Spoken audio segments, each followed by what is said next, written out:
Hello friends, আমি চলে এসেছি কার্তিক আমার নতুন ইউটিউব চ্যানেল টু সাইড কিচেনে। আজকে আবার একটা নতুন রেসিপি নিয়ে। আজকের রেসিপি হচ্ছে লাউ শাক পোস্ত। তো সেটা বানানোর জন্য কী কী উপকরণ লাগে দেখাবো। তার আগে একটা কথা বলে দিই, আমার চ্যানেলে যেসব ভিডিও ছাড়া আছে আপনাদের যদি ভালো লেগে থাকে অবশ্যই লাইক কমেন্ট শেয়ার করবেন ও বেশি বেশি করে শেয়ার করবেন। আমি যদি আমার চ্যানেলে নতুন হয়ে থাকেন প্লিজ সাবস্ক্রাইব করে দেবেন আর নিচে বেল নোটিফিকেশনটা অন করে দেবেন যাতে আমার ভিডিও আপনাদের কাছে আগে পৌঁছে যায়। তাহলে চলুন লাউ শাক পোস্ত বানাতে কী কী উপকরণ লাগে আসুন দেখাই।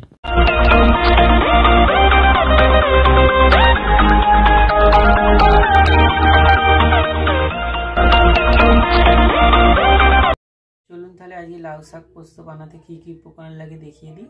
এখানে আমি লাউ শাক কেটে ভালো করে ধুয়ে নিয়েছি।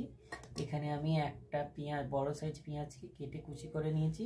এখানে দুটো কাঁচা লঙ্কা চিড়ে নিয়েছি। এখানে কিছুটা আলু পরিমাণ মতো কেটে নিয়েছি। এখানে পরিমাণ মতো নুন নিয়েছি। এখানে পরিমাণ মতো তেল নিয়েছি। এখানে পরিমাণ মতো হলুদ গুঁড়ো, লঙ্কা গুঁড়ো নিয়ে নিয়েছি। এখানে কিছুটা পরিমাণ মতো পোস্ত বেটে নিয়েছি। তাহলে চলুন রেসিপিটা শুরু করি। গ্যাসটা জেলে কড়াটা বসিয়ে দিয়েছি। কড়াটা গরম হয়ে গেছে। কড়াই আমি তেল দিয়ে দেবো।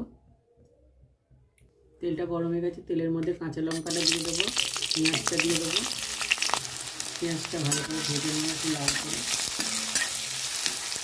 পেঁয়াজটা লাল করে ভেজে নিয়েছি। এবার আলুটা দিয়ে দেবো, অল্প একটু নুন দিয়ে দেবো, দিয়ে ভালো করে ভেজে নেবো। আলুটা হালকা করে ভেজে নিয়েছি। এবার শাকটা দিয়ে দেবো। একটু শাকটা দিয়ে দিয়েছি, একটু ঢাকা দিয়ে শাকটা হালকা করে ভাপিয়ে নেবো। শাকটা হালকা করে ভাপিয়ে নিয়েছি। এবার একটা আমি নেড়ে চেড়ে নেবো। এবার আমি হলুদ গুঁড়ো দিয়ে দেবো, লঙ্কার গুঁড়ো দিয়ে দেবো। এবার একটু সর্ষের তেল দিয়ে দেবো। তখন পেঁয়াজ এর সময় একটু নুন দিয়েছিলাম, এখন আর নুন দিয়ে দেবো। সব উপকরণ দিয়ে দিয়েছি, ভালো করে নেড়ে চেড়ে নেবো।